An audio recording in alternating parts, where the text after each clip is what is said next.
አቤቱ ቸር እግዚአብሔር አምላካችን ሆይ በዚህ ዕለት በዚህ ሰዓት በዚህ ስፍራ በቸርነት ስለሰበሰብከን ለዚህ ከፍተኛ ቀጠሮ ስላደረስከን ከሁሉ አስቀድሞ ቅዱስ ስምህን እናመሰግናለን። ቸር እግዚአብሔር አምላካችን ሆይ ሁለት ወይም ሶስት ሆናችሁ በስሜ ከተሰበሰባችሁበት እኔም ከዚያ በመካከላችሁ እገኛለሁ ብለሃልና ቃል ኪዳንህን ታጸናለን፣ በመካከላችን እንድትገኝልን፣ ስብሰባችን እንድትባርክልን፣ ልናውቀው የሚገባንን የሚጠቅመንን እንድታስተምረን፣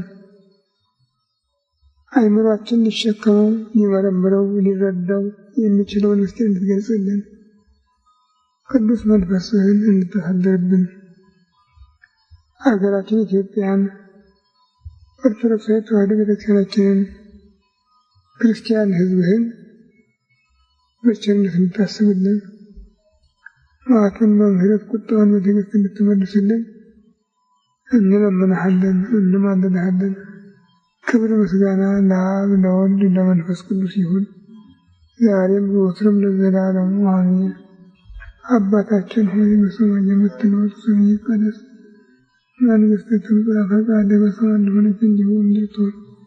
የዕለት ምግባችንን ዛሬ ስጠን፣ በደላችንን ይቅር በለን እኛም የበደሉንን ይቅር እንደምንል፣ አቤቱ ወደ ፈተና አታግባን ከክፉ ሁሉ አድነን እንጂ መንግሥት ያንተ ናትና፣ ኃይል ምስጋናም ለዘላለሙ አሜን። እመቤታችን ቅድስት ድንግል ማርያም ሆይ በመልአኩ በቅዱስ ገብርኤል ሰላምታ ሰላም እንልሻለን። በሐሳብሽ ድንግል ነሽ፣ በሥጋሽም ድንግል ነሽ። የአሸናፊው የእግዚአብሔር እናት ሆይ ሰላምታ ላንቺ ይገባሻል። ከሴቶች ተለይተሽ አንቺ የተባረክሽ ነሽ፣ የማኅፀንሽ ፍሬ ኢየሱስ ክርስቶስ ምስጉን አምላክ ነው። ደስ ያለሽ ጸጋን የተሞላሽ እመቤቴ ሆይ እግዚአብሔር ከአንቺ ጋር ነውና ሰላምታ ይገባሻል። በተወደደ ልጅሽ ከጌታችን ከመድኃኒታችን ከኢየሱስ ክርስቶስ ምሕረትን ለምኝልን፣ ኃጢአታችንን ያስተሰርይልን ለዘላለሙ አሜን። ኦ ኢየሱስ ክርስቶስ በከመ በሳህልከ ወምሕረትከ ሠረይ ኃጢአቴ ወኃጢአተ ኩሉ ሕዝብከ።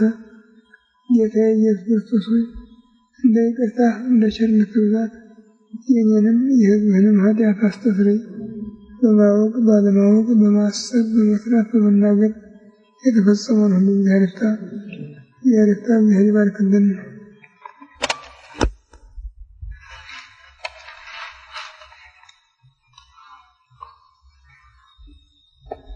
ሚያዝያ 6 ቀን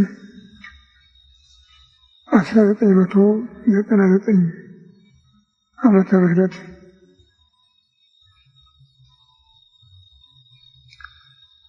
ዛሬ እንደምታውቁት ሰሙነ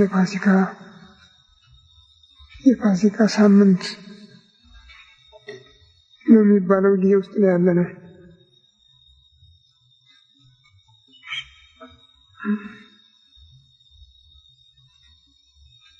በዘጸአት ምዕራፍ 12 እና በዘሌዋውያን ምዕራፍ 23 እንደተገለጠው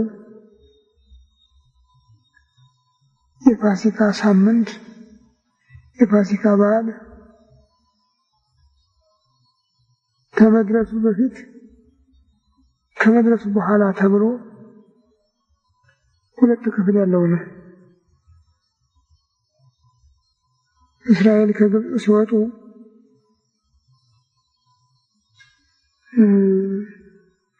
ብዙ ችግር ነበረባቸው። በዚያች ሀገር የኖሩ 215 ዓመት ነው። ታዲያ በዚህ ጊዜ ውስጥ እነሱ በሀብት እያደጉ በሕዝብ ቁጥር እየበዙ በመሄዳቸው የሀገሩ ሰዎች ግን በጣም ቀኑ ይበሳጩ ነበርና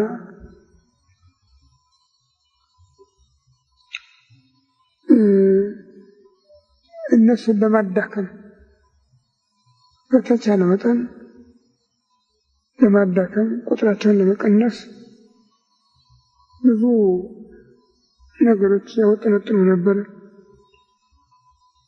እና ዛሬ እንዲያውም በግብፅ አሉ የሚባሉ ፒራሚዶች ሁሉ የተሰሩ በእነሱ ጊዜ ነው፣ በእነሱ ጉልበት ጡብ እየረገጡ ድንጋይ እየፈለጡ ነው የሰሯቸው። በጣም የወሊድ ቁጥጥር የሚባለው ሁሉ ዛሬ ለጥቅም ነው ይባል እንጂ ያን ጊዜ ግን የእስራኤልን ሕዝብ ቁጥር ለመቀነስ ታስቦ የወጣ ፕሮግራም ነው።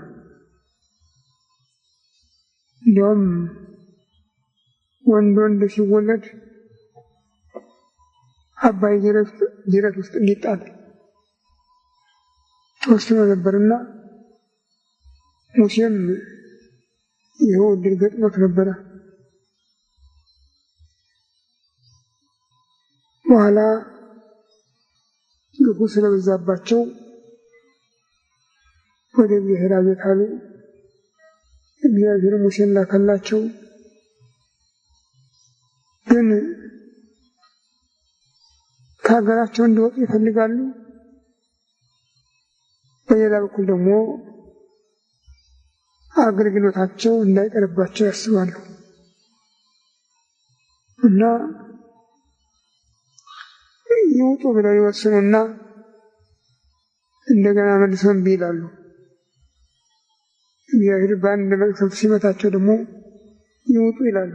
አሁንም መልሰው ይጠጥታሉ። 9 ጊዜ እንደዚህ አድርገዋል። 10ኛው ግን ጠንካራ ነበር። ሞተ በኩሩ ነው። በየቤቱ የበኩር ልጅ በአንድ ቀን ሞተ። እግዚአብሔር ለሙሴ ይህንን መጀመሪያ ማስጠንቀቂያ ሰጥቶት ነበረ። የሚያዝያ ጨረቃ ሰርቅ ባደረገች በ10ኛው ቀን እያንዳንዱ ባለቤት የቤተሰቡን ቁጥር መዝኖ በግ እንዲገዛና እንዲያስር 14 ለ15 አጥቢያ ማታ በጉን አርደው ደሙን የቤታቸውን መቃን መድረክ እንዲቀቡና እንዲዘጉ፣ በጉን ግን ጥብሱን እንዲበሉ፣ የተቀቀለ ወይም እርጥብ የተባለ ነገር እንዳይቀመስ፣ አንድ በግ ለመጨረስ የሚችሉ ሰዎች ተቆጥረው እዚያ እንዲቀመጡ ብሎ አዘዘው። እንዳለው አደረገ። ቤቱን መቃን መድረኩን ቀቡት። መልአከ መቅሰፍቱ በግብፅ አገር ገባ። እነሱ ያሉበትን ቤት ግን ያን የተቀባውን ደም እያየ እያለፈው ይሄድ ነበረ። በግብፅ የበኩር ልጅ ሁሉ በአንድ ቀን አለቀ። ፈርዖን ራሱ የበኩር ልጅ ስለነበረ ደንግጦ አሁን ሞተ ይዛችሁ ሊወጡ አለ። በመንፈቀ ሌሊት ስንቅ እንኳን ሳያዘጋጁ ዱቄት እንደቋጠሩ ነው ከግብፅ ወጡ እና ይሄ ፋሲካሁ ለእግዚአብሔር ይለዋል። እግዚአብሔር ሕዝቡን ከግብፅ ባርነት ያወጣበት ቀን የነጻነት ቀን ተብሎ የሚከበሩ። ይህ በመሆኑ በዓሉ ከመድረሱ በፊት ሳምንት፣ ከበዓሉ ጀምሮ ሳምንት ነው የሚከበረው። ጌታ በተሰቀለ ጊዜም እንደዚህ ነው የሆነው። 22 መጋቢት ወደ ሆሳዕና አደረገ። የፋሲካ በዓል ሳምንት ነበረ። በበዓሉ ደግሞ ሁሉም ወደ ቤተ መቅደስ መውጣት ስላለበት አይሁድ ያገኛችሁት እንደሆነ የትም ይሁን የት ንገሩን እንገድለዋለን ብለው ወስነው ነበረ። ሰኞ መከሩ፣ ፈረሰ። ማክሰኞ መከሩ፣ አልተቋጨም። ረቡዕ ተስማሙ። በተለይም በዚያ ወራት ሊቀ ካህናት ሆኖ ተሾሞ የነበረው ቀያፋ ሕዝብ ሁሉ ከሚጎዳ አንድ ሰው ብንገድል ይሻላል ስላለ በዚህ ምክር ሁሉም ተስማሙ። ይህ የእሱም የአባቱም የመንፈስ ቅዱስ ፈቃድ ነበረና ሊቀ ካህናት ሲሾም በተቀባው ቅባት ምክንያት ያደረበት መንፈስ ቅዱስ ኢየሱስ ክርስቶስ ስለ ሕዝብና ስለ አሕዛብ ሁሉ እንደሚሞት አናገረ ይላል ወንጌል። አሁን ረቡዕ ተወሰነ። ሐሙስ ማታ ነው ታላቁ በዓል የሚጀመር። ሁሉም በየቤተሰቡ እራት የሚያደርግበት፣ እሱም ከቤተ አልዓዛር እራት አድርጎ ካመሸ በኋላ ሥጋውን ደሙንም ከሰጣቸው በኋላ በጌቴሴማኒ የአትክልት ቦታ ጸሎቱን ጨርሶ ወጣ። ይሁዳ እኔ የምሰማውን ያዙ ብሏቸው ነበር። መጡ። እሱም ጉልበቱን ሳመው፣ ወዲያው ተረባርበው ያዙት ይላል። ሲይዙትም ማንን ትሻላችሁ አላቸው። የናዝሬቱን ኢየሱስን አሉት። እኔ ነኝ ሲላቸው በጀርባቸው ወደ ኋላቸው ወደቁ ነው የሚል እንደ ቅዱስ ዮሐንስ አጻጻፍ። እንደገና አስነስቶ ማንን ትሻላችሁ አላቸው። የናዝሬቱን ኢየሱስን አሉት። እኔ ነኝ ብያችኋለሁ እኮ። እኔን የምትፈልጉ ከሆነ እነዚህን ልቀቋቸው ብሎ ደቀ መዛሙርቱን ካስለቀቀ በኋላ ራሱን አሳልፎ ሰጣቸው። ከዚያ ጊዜ ጀምሮ በመጽሐፍ እንደተጻፈው እነርሱም እንዳሰቡት የተመዘገበውን መከራ ሁሉ እየተፈራረቁ ፈጸሙበት። ዓርብ በ9 ሰዓት ነፍሱን ከሥጋው ለየ። ወደ ሲኦል ወርዶ ከአዳም ጀምሮ እስከዚያ ቀን ታስረው የነበሩ ነፍሳትን አወጣ። በመስቀል ላይ ሳለ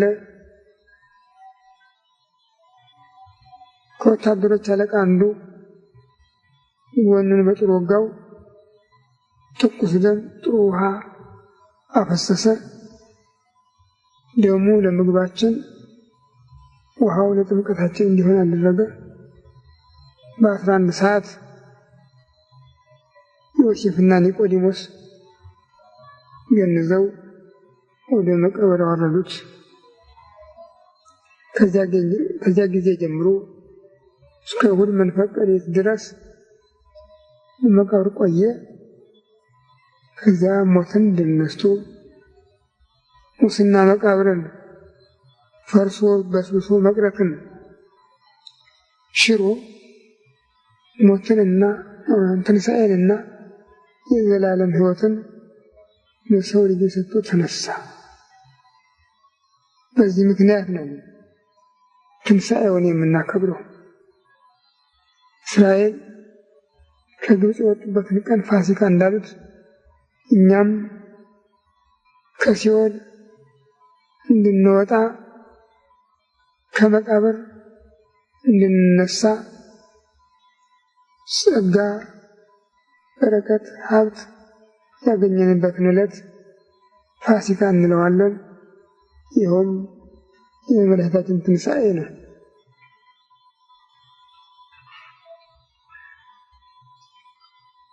የክርስትና ሃይማኖት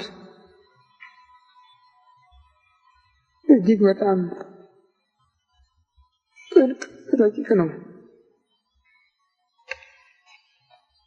በሃይማኖት ለሚቀበለው ካልሆነ እንዲያው በወሬ የሚደረስበት አይደለም።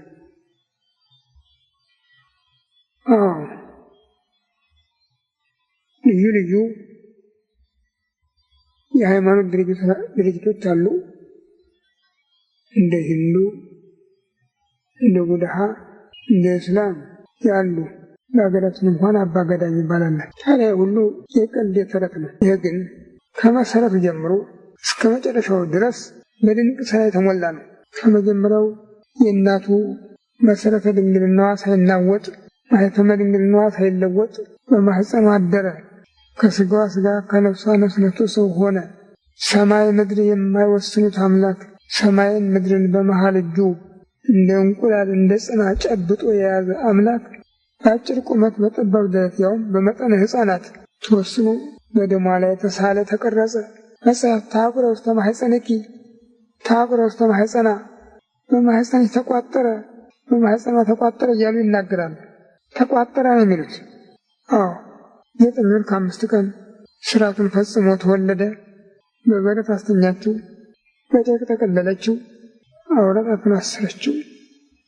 ከዚያ ጊዜ ጀምሮ የሰውን የዕድሜ ስርዓት ተከትሎ አዳም የ30 ዘመን ጉልማሳ ሆኖ የተፈጠረ ስለሆነ እሱም የ30 ዘመን ዕድሜ እስከሚሞላው ድረስ የሰውን እድገት እየተከተለ ነው የኖረ።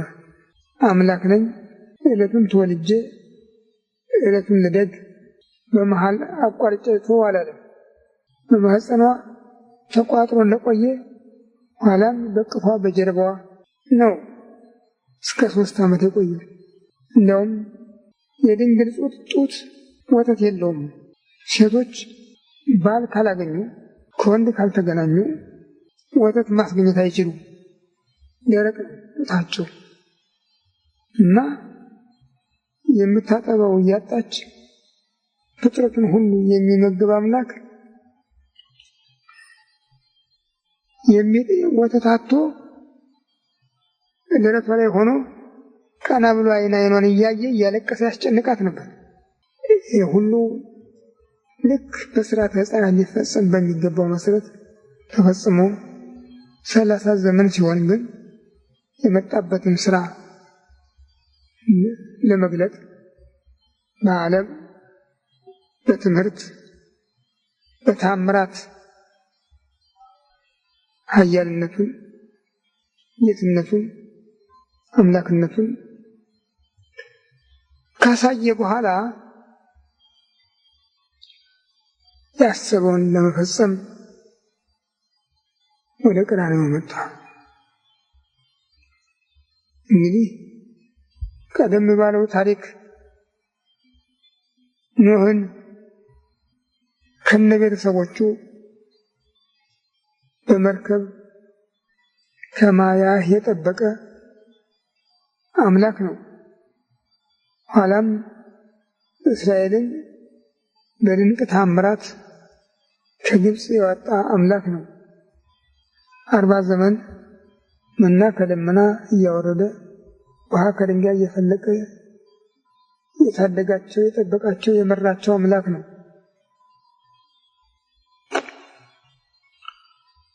እና ሰውንም በቃ አድኜዋለሁ፣ ከዛሬ ጀምሮ አድኜዋለሁ ብሎ ማወጅ ይችል ነበረ። የተናገረው ከስራ ላይ ይውል ነበረ። በዚህ ፈንታ ግን እሱ ያሰበው ሰው ክቡር ፍጥረት ሆኖ ተፈጥሮ የእግዚአብሔርን ትእዛዝ ባለመጠበቁ ምክንያት ተፈርዶበት ወድቆ ስለቀረ ከወደቀበት ሊያነሳው ነው የፈለገ።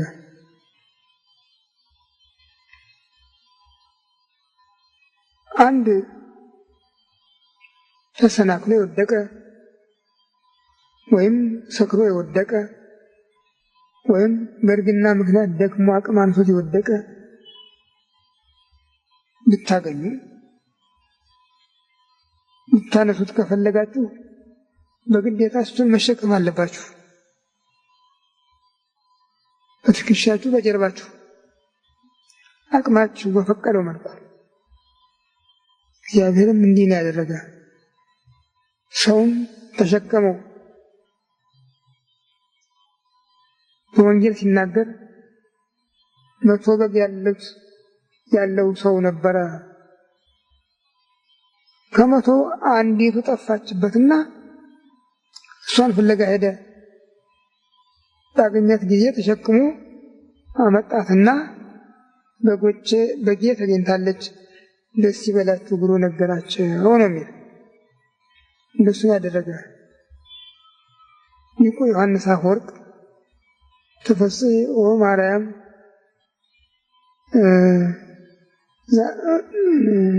ሟንቲ ዘወፃ እምኔኪ ኖላዊ ኄር ዘሐሰሶ ለበግ ግዱፍ ወሶበ ረከቡ ጾሮ ዲበ ምትከፍቱ። የጠፋውን በግ የፈለገው ባገኘውም እየተሸከመው የቸር ጠባቂው እናት ደስ ይበልሽ ነው ያላት።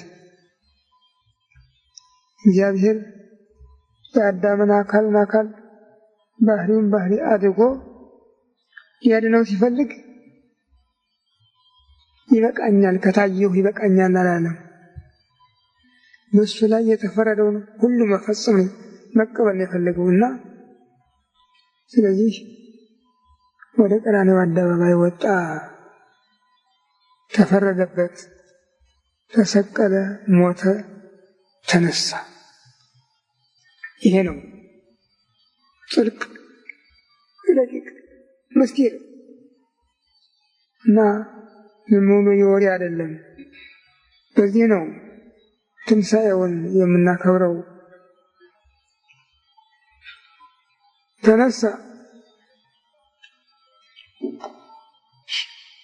አብረውት የነበሩት ደቀ መዛሙርቱ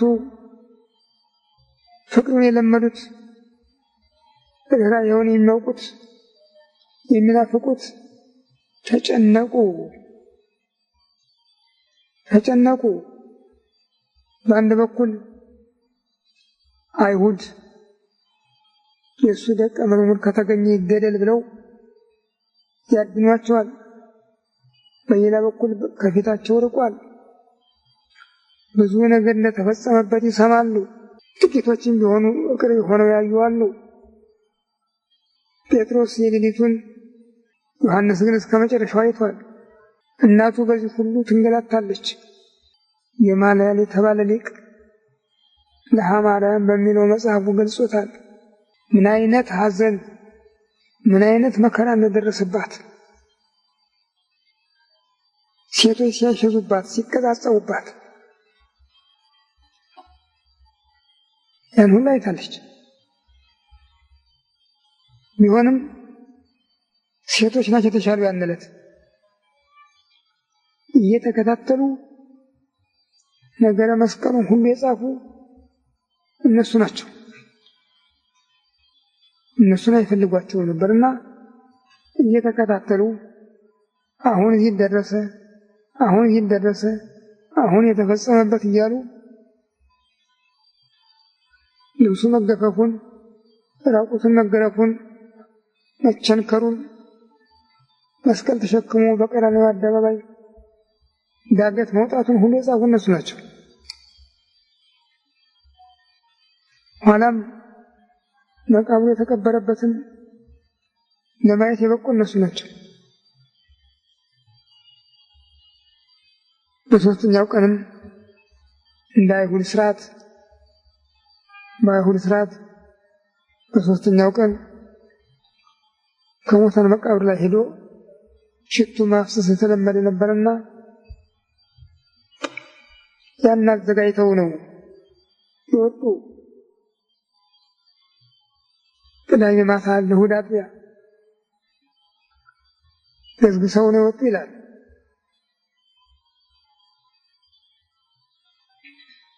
ወንጌላውያን ሲጽፉ ግን ባጻጻፉ ሁሉም የተለያየ ሀሳብ ነው ያስቀመጡ እና ማቴዎስ እንደጻፈው ሴቶች ወደ መቃብር በሄዱ ጊዜ መቃብሩ አዲስ ከድንጋይ የተፈለፈለ በመሆኑ በላዩም የተገጠመበት ድንጋይ ወጥ ነበረ። ማን ያነሳልን ይሆን እያሉ ይጨነቁ ነበር። ሲደርሱ ግን መልአክ ድንጋዩን ከመቃብሩ ላይ አንስቶ እላዩ ላይ ተቀምጦ ነው የጠበቃቸው ይላል። ሲያዩት መቃብሩ ባዶ ነው። ደነገጡ። አይዟችሁ፣ አትፍሩ፣ እናንተ የተሰቀለው እንደምትሹ አውቃለሁ። እሱ ተነስቷል፣ ከዚህ የለም፣ እነሳለሁ ብሎ እንደተናገረ የተናገረውን አድርጓል። ሂዱና ለደቀ መዛሙርት ነገሯቸው፣ ገሊላ ይጠብቋቸዋል በሏቸው ብሎ ሸኛቸው። የሚገርመው መቃብሩን ለመጠበቅ ብዙ ወታደሮች እዚያ ታዘው ነበር።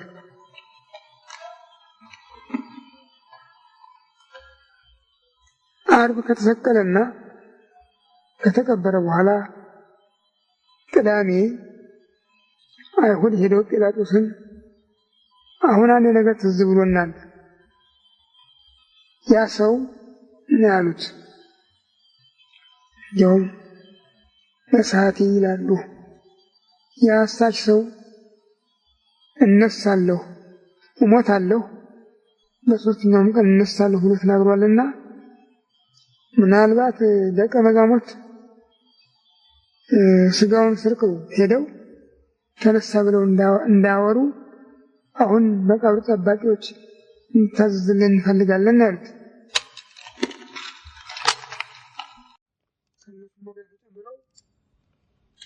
ሆሩ ውሃ ተመዋ መቃብር የማይተመሙ ይላል። መቃብሩን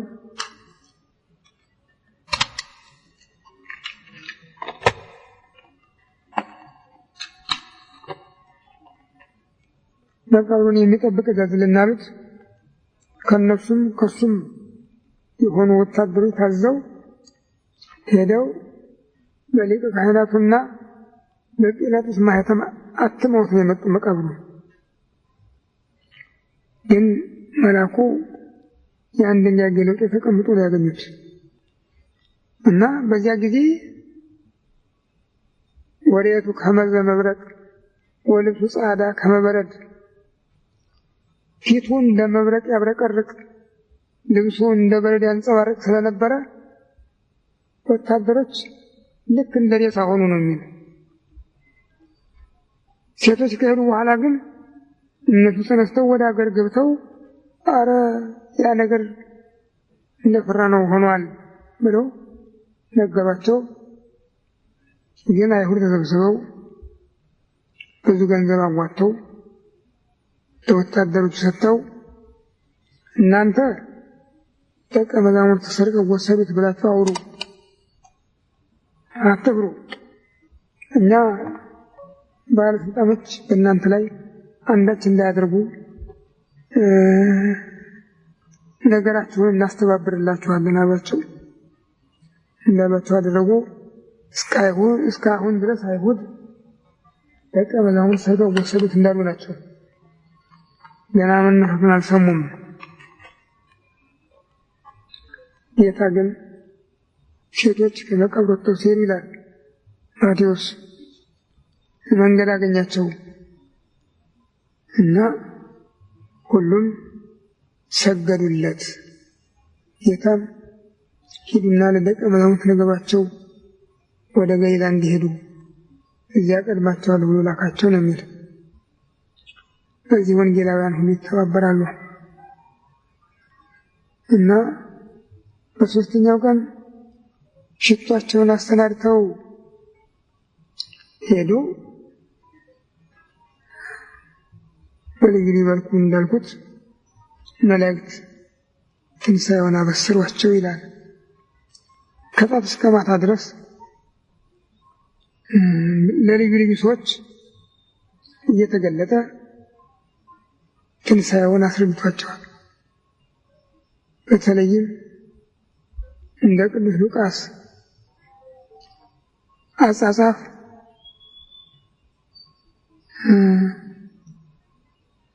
እሑድ ወደ ማታ ከኢየሩሳሌም ኤማሁስ ወደሚባል ሀገር የሚሄዱ ሁለት ጓደኞች ነበሩ፣ ቀሌዮጳና ኒቆዲሞስ።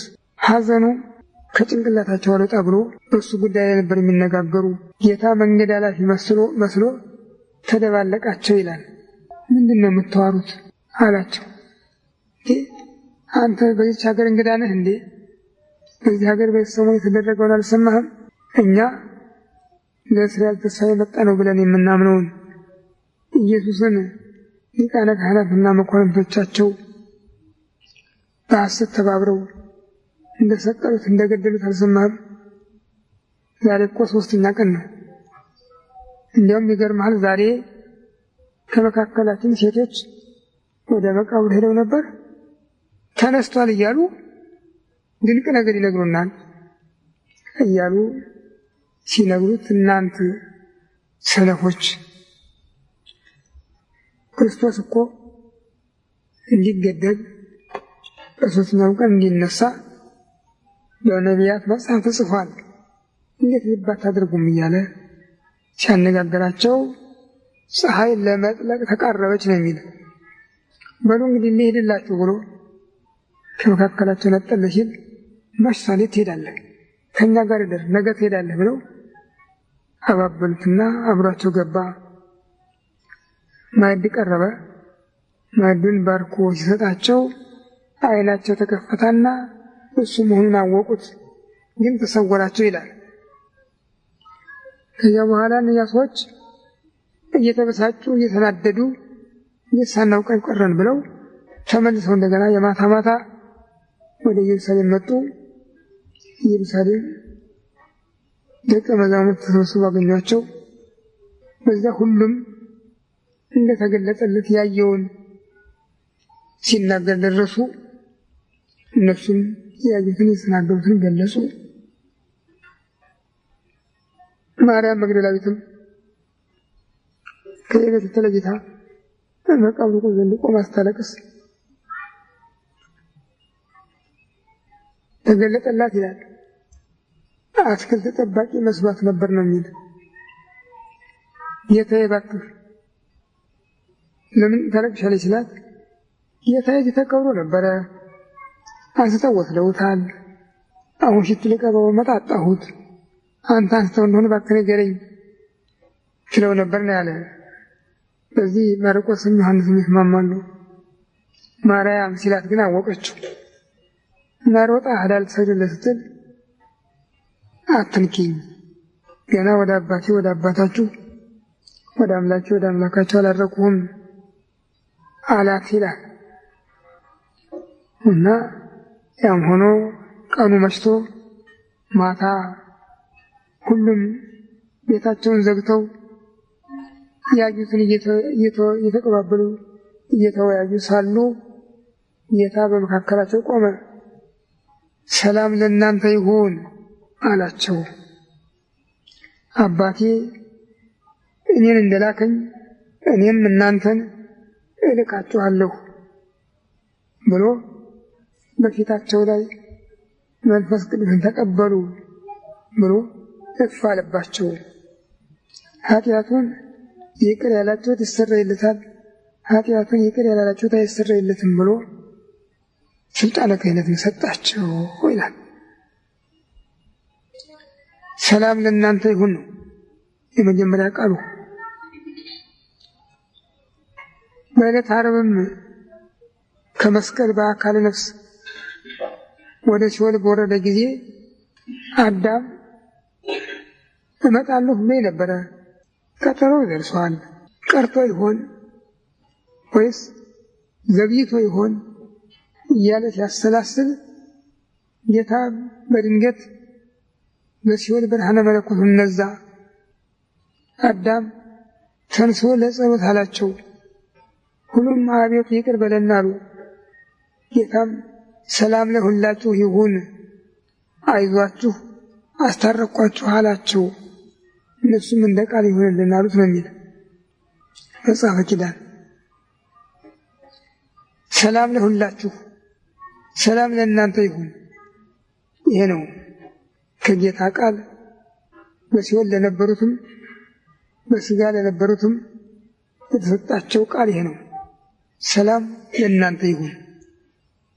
ይህም እዚያ ለነበሩት ብቻ ሳይሆን እስከ ዓለም ፍጻሜ ለሚነሱት ክርስቲያኖች ሁሉ የታደለ ነው። ይሄ ጸጋ ለሁላችን የተሰጠ ነው። እኛ ካላጠፋነው በስተቀር የሚቀማን የለም። ሰላም ለእናንተ ይሁን አለ። የተጠራጠሩ ነበሩ፣ በቦታው ያልነበሩ። ጌታን እኮ አየነው ሲሏቸው የተጠራጠሩ ነበሩ ይላል። እንደገና በሳምንቱ አሁንም እሑድ ማታ ተገለጠላቸው እና አንዱ ቶማስ ስለነበረ ቶማስ እና እጅህን አምጣ፣ የተወጋ ጎኔን የተቸነከረ እጄን እግሬን ያለው አይቶ ጌታዬ አምላኬ አለ ይላል። ቶማስ ስላየኸኝ አመንክን? ብፁዓንስ ሳያዩኝ የሚያምኑብኝ ናቸው ብሎታል።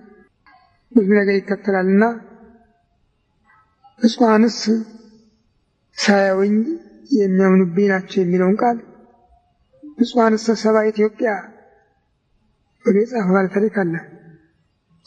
ብፁዓንስ ሳያዩኝ የሚያምኑብኝ የኢትዮጵያ ሰዎች ናቸው ብሎታል ነው የሚሉት። አዎ በዚያው ዓመተ ምሕረት ሐዋርያት መንፈስ ቅዱስን ተቀብለው በኢየሩሳሌም ሳሉ ፊልጶስና ጓደኞቹ በኢየሩሳሌም ዙሪያ ያሉትን ሀገሮች እየተዘዋወሩ ሲያስተምሩ በነበረበት ጊዜ የኢትዮጵያ ንግሥት ጃንደረባ የፋሲካን በዓል አክብሮ ሲመለስ መንፈስ ቅዱስ ይህን ሰረገላ ተከተለው አለው። ሲከተለው የነቢዩን የኢሳይያስን መጽሐፍ ነበር የሚያነብ። እንደ በግ ሊታረድ መጣ። በግ ጠጉሩን ሲሸልቱት ከመዓል ሐሩር ከየት ቁር የምድንበትን ለምን ትቀሙኛላችሁ ብሎ እንደማይናገር አልተናገረም የሚለውን ሲያነበው የምታነበውን ታውቀዋለህ ነው ያለው ሐዋርያ። ያስተማረኝ የለም በምን ላውቅ እችላለሁ ነው ያለው። ምክንያቱም ምን ነበረ? ዛሬ ብዙ ዳዊት ደጋሚዎች አሉ፣ ሴቶችም ወንዶችም በግዕዝ ነው የሚያነቡት። የሚያውቁት ጥቂቶች ናቸው። በዚያ ጊዜም የኢሳይያስ ትንቢት እንደ ዳዊት የሚደገም ነበርና በዚህ ምክንያት ነበር ያለው። ከቻልክ ወደ ሰረገላ ወጣና አስረዳኝ አለው። ከሰረገላው ላይ ወጥቶ የሆነው ሁሉ ከልደት እስከ ዕርገት የተፈጸመውንና እሱን ለመቀበል የሚፈልግ ሁሉ መጠመቅ እንዳለበት ሲያስረዳው ውሃ ካለበት ደረሱ። ንዋ ማይ ወመኒ ከላኒ ተጠምቆ ውሃ ይኸው እንዳይጠመቅ የሚከለክለኝ ማን ነው አለ ጃንደረባው።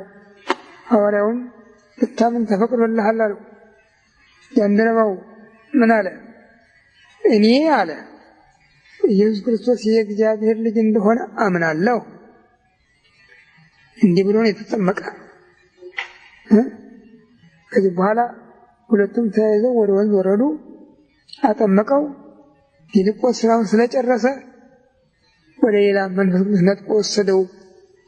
ጃንደረባው ግን ባገኘው ጸጋ በተቀበለው እምነት ደስ ብሎት ወደ ሀገሩ ገባ ነው የሚል እና ብፁዓንስ ሳያዩኝ የሚያምኑብኝ ናቸው ያለውን የኢትዮጵያ ሰዎች ሰጥተው የሚናገሩ አሉ።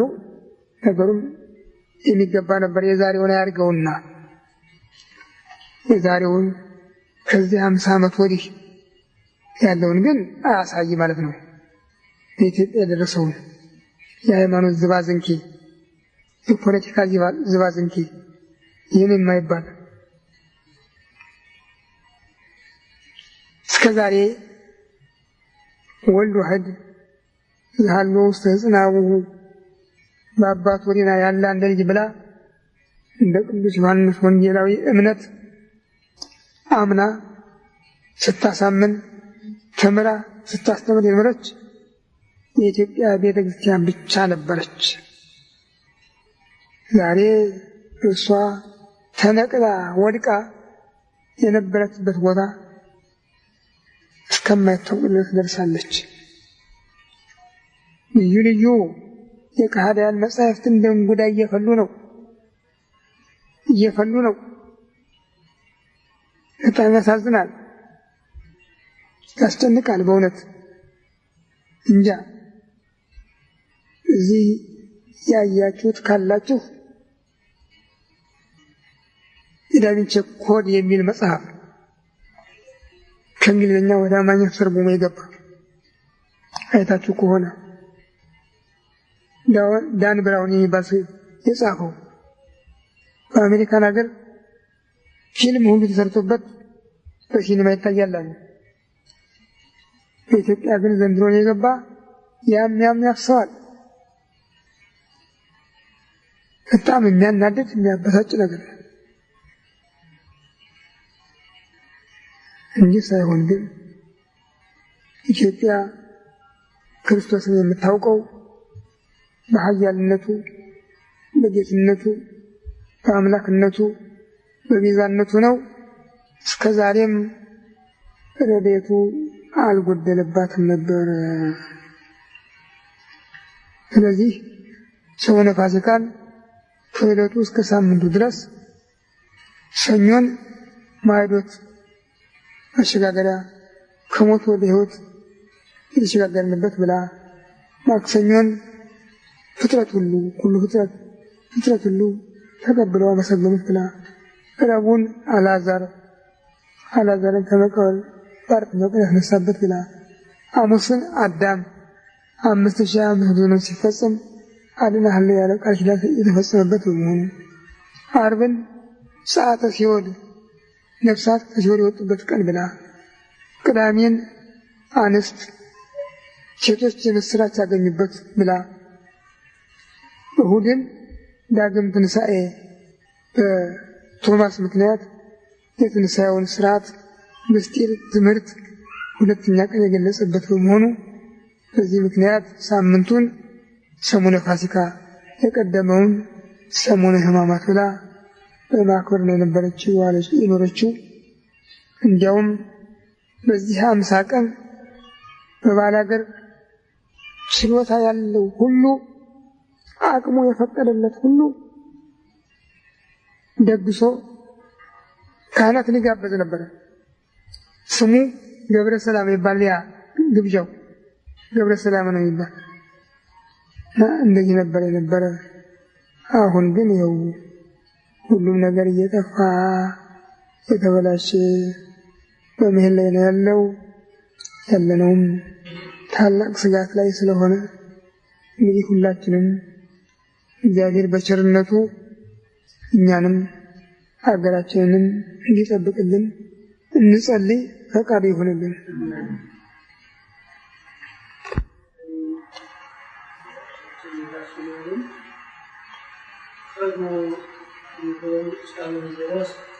ሴቶች ከወንድ ጋር ግንኙነት ካላደረጉ ለመቀበል ጽንስ ለመድረስ አይችሉም። እንዲያ ከተገናኙ ግን ወተት ለማስገኘት ይችላሉ። ድንግል ማርያም ግን አልቦሃል ሳሉ ኢየሱስ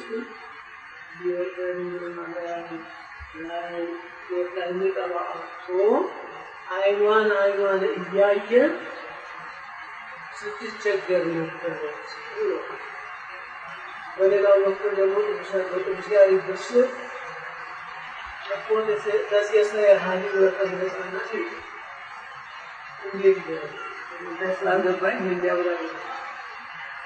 ቅዱስ ያሬድም እኮ አገኘ እኮ አላለም። አገኘ እኮ አላለም። አልቅሶ ቢያችን ጡቷን መምጠጡ አልቀረም እኮ ጡቷን መምጠጡ አልቀረም። ሌላ ወተት እኮ አላገኘም። ያችኑ ደረቅ ጡቷን ነበር የሚያልመዘምዝ። እሱን ነው ቅዱስ ያሬድ ፎቶ ዘያህል በከመ ሕፃናት ያለው። ዲዮስቆሮስ ምንድን ነው ያለው? ለጎለ ንስሐት ወዲ አማንብቱ ተወፈየ ወከመ ሕፃናት በከየ እንዘ ይስዕል ማጥዋተ ሙሲሳ አይደለም የሚለው እና የሊቃውንት አነጋገር የቅዱስ ዲዮስቆሮስ ቅድምን ያልኩትን ያስረዳ። ያሬድ ደግሞ ያም ቢሆን ከዛችሁ ከጡቷ እየገጠገጠ ወተት ይጠባ ነበር አለ እንጂ ወተት ማግኘትን አይደለም የተናገረው። ያችን እየመጠመጠ መቼም የት ይደርሳል? ሌላ እንደሆነ ከበረት ወተት አድርጎ የሚያመጣለት የለውም።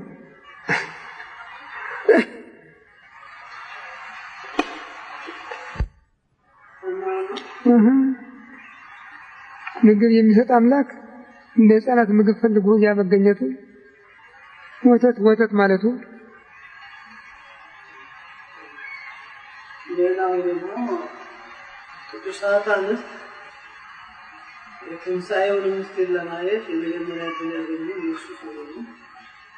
በጌታ ጸዋትወ መከራ ጊዜ እየተከታተሉ ታሪኩን ይጽፉ ነበር አሉ ነው።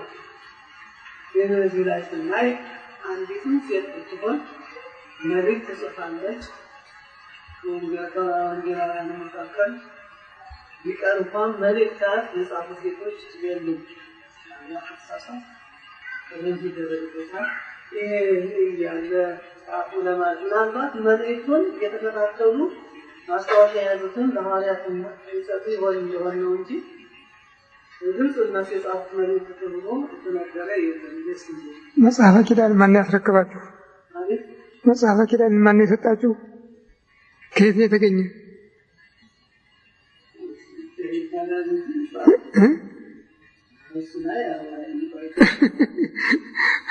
መጽሐፈ ኪዳን ያስተላለፉ ሴቶች ቅዱሳት አንስት ናቸው የሚለው ጌታ ከትንሣኤው በኋላ ያስተማረውን ትምህርት ሁሉ ያስተላለፉ ቅዱሳት አንስት ናቸው።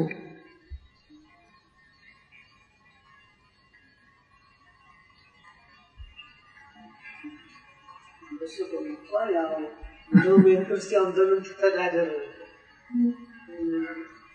እኮ ይህን የጻፉ ቅዱሳት አንስት ናቸው ያስተላለፉት።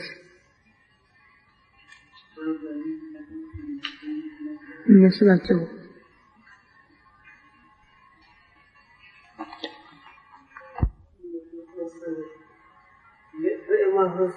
በሉቃስ 24 እንደተነገረው ወደ ኤማሁስ ጉዞ ሉቃስና ኒቆዲሞስ ብለዋል። ግን ሉቃስና ቀለዮጳና ኒቆዲሞስ ነው ያልኩኝ። እሱ ያሉት ኒቆዲሞስ ግን በአንዳንዶቹ ቀለዮጳና ሉቃስና ቀለዮጳ ነው ይላሉ። ሉቃስ የለም፣ በዚያ ጊዜ ሉቃስ የለም። ቀለዮጳና ኒቆዲሞስ ናቸው።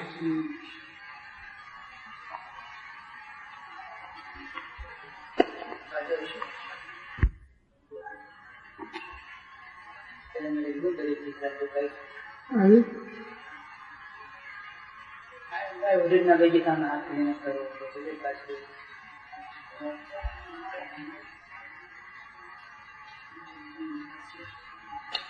ማደረባቸው ምክንያት የጥራቸው ምክንያት ጌታ ጋር የምኑ ያይሁድና ጌታ ምክንያቱ ሰውና እግዚአብሔር የሚጣሉ እኮ በምክንያት አይደለም። ሰውና እግዚአብሔር የሚጣሉ ሁልጊዜ ሰውም ብያለ ነው። አይሁድ ምን ተበደሉ? አይሁድ የነበራቸው በሽታ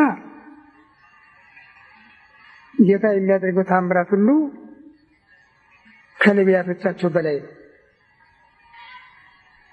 በዚያ ላይ ነቢያት የተናገሩት ተስፋ ሁሉ ትንቢት ሁሉ በእሱ ላይ እንደሚፈጸም ይነግራቸዋል። እነሱ ደግሞ ከሙሴ በቀር ሌላ መስማት አይፈልጉም። ሙሴን፣ አብርሃምን፣ ይስሐቅን፣ ያዕቆብን፣ ዳዊትን እነዚህን እያነሳ የሚያመሰግናቸውን የሚወዱ በዚህ ምክንያት ነው እንጂ ምንም የሚያጣላቸው ነገር ነበረ ከሆነም የመጣላቸው ለእነሱ ነበረ። አምነው ሊቀበሉት ይገባቸው አልነበረም፣ ግን አልሆነም። ከዛ ጋር ደግሞ እንግዲህ የእግዚአብሔርን ስራ አናውቅም። ምን እናውቃለን? ክርስቶስ ቤዛነቱ ለዓለም ነው። አይሁድ ግን የግል ማድረግ ይፈልጉ። የግል ንጉሳቸው ዓለምን የሚገዛ ንጉስ አገኘን ማለት ነው ይፈልጉ።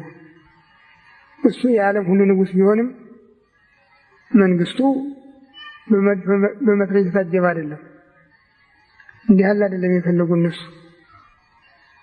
ሮማውያንን ቀጥቅጦ ከእግራቸው በታች አድርጎ እነሱን የበላይ የሚያደርግ ነበር የፈለጉ። እንዳሰቡት ሊከተሉት ኖሮ ይሆን ነበር። ግን እነሱ ይህን አላደረጉም። እንግዲህ እግዚአብሔር ከጸጋ ውጭ ያደረጋቸው ምን እናድርግ? እሱን የሚያውቀው።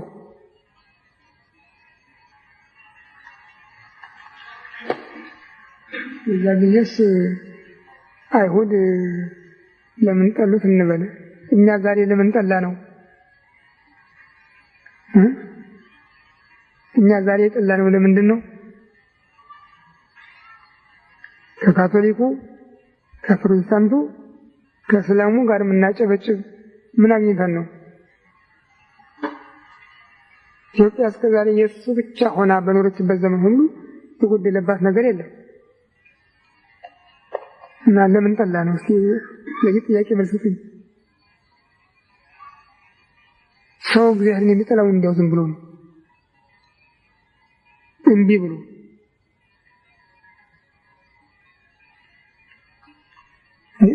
እንግዲያው ከወገናቸው ያልሆነው የማያውቀው ከተስፋ ውስጥ የሌለው ጲላጦስ እኔ በደል አላገኘሁበትም እንዴት ልፍረድበት ይላቸዋል። ስቀለው እኛ ነግረናል ይበቃል እያሉ ታገሉት ነበር። በኋላስ ማንን ልፍታላችሁ ከወንበዴዎች ከነሱ ቢለው ከሱ ቢላቸው በርባንን ፍታው ኢየሱስ ስቀለው አይደለም ያሉት። ምስጢሩ ግን እሱ ታስሮልን ኃጥአን እንድንፈታ እሱ ሞቶልን በሞት የተጎዳ ነው እንድንድን ስለሆነ ተደረገ።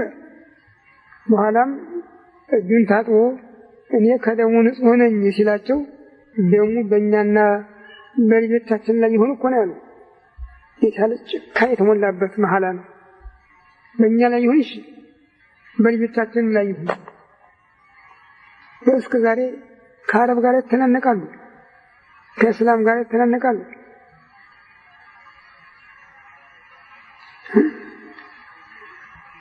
ዛሬ የመጣው የትናንትናውን የማያውቀው አህመድ ነጃድ እንኳን እስራኤል ከምድር ገጽ መጥፋት አለባት እኮ ነው ያለው። አይገርማችሁም? ከምድር ገጽ መጥፋት አለባት።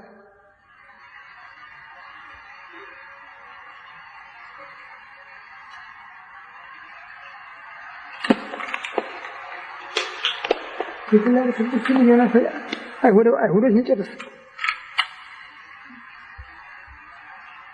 ወይ? እነሱማ ከሆይ ናቸው። እስካሁንም እኮ ከሱ ጋር ያላቸውን ጥላቻ አላበረዱም። እስካሁንም ድረስ በልዩ ልዩ መልኩ ነው የሚፈጥሩት ነገሩ። ቅድም ያልኳችሁም ይሄ የዳቪንቺ ኮድ የሚባለው መጽሐፍ የተጻፈ ከእነሱ ላይ ይባላል። እነሱ ማይተኙ እስካሁን እስከዛሬ ድረስ ቢሆን አዎ